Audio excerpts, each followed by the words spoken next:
सुन रहे हैं विराट म्यूजिक की शानदार प्रस्तुति।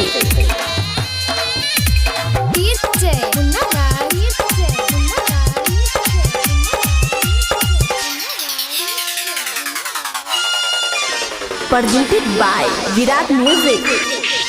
पायल से हमके घायल करेलू तिरछी नजर से बान गे। पायल से हमके घायल करेलू तिरछी नजर से बान गे। हर पत्थर कीरे मारैया जनवा मीठी दूर मुस्कान गे।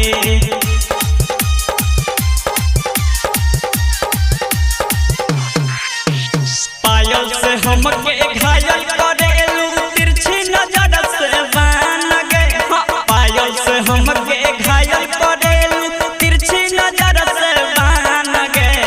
हर पत्थर कीरे मारैया जनवा मीठी दूर मुस्कान गे।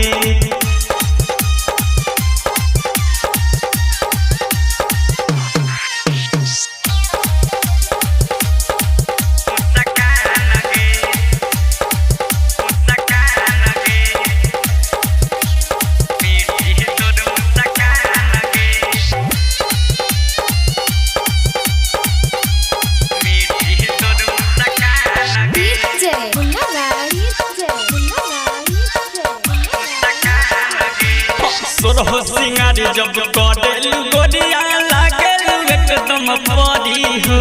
प्यार में तोहरा पागल हो गईनी बोलो ना अब का करी हो।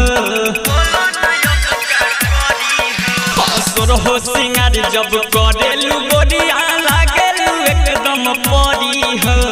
प्यार में तोहरा पागल हो गईनी बोलो ना अब का करी हो। देखी ना जब जब लागे ना मनवा तोरे में अटकल परान गे। देखी ना जब जब लागे ना मनवा तोरे में अटकल परान गे। अरे पत्थर कीरे मारैया जनवा मीठी तोर मुस्कान गे।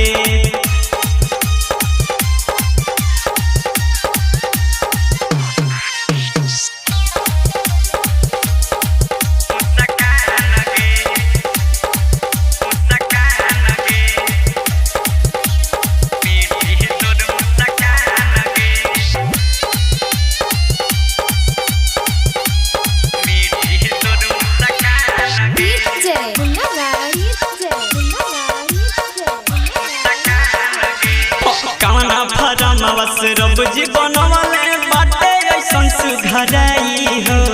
देखनी जब कन्फ्यूज हो जानी करी का कितना बड़ाई हो।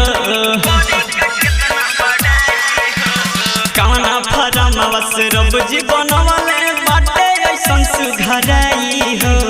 देखनी जब कन्फ्यूज हो जानी करी का कितना बड़ाई हो। तोहरो तमन्ना बाटे गोरी बाकी करेलू गुमान गे। तोहरो तमन्ना बाटे गोरी बाकी करेलू गुमान गे। हर पत्थर कीरे मारैया जनवा मीठी तोर मुस्कान गे।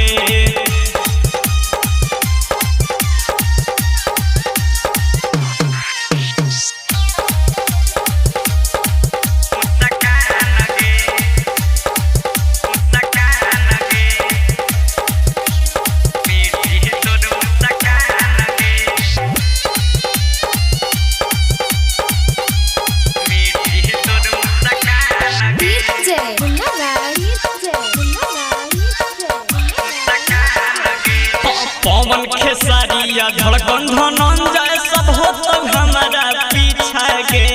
कले न शादी बना ले न सैया पूरा करबो तोहर इच्छा गे।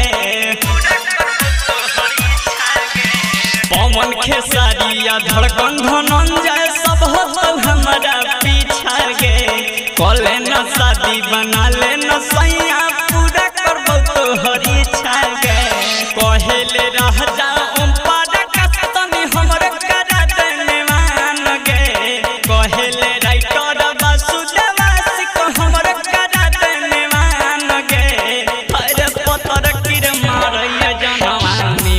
तोर मुस्कान गे। हर पत्थर कीरे मारैया जनवा मीठी तोर मुस्कान। Music digital recording studio Yamuna Nagar Jagadhri.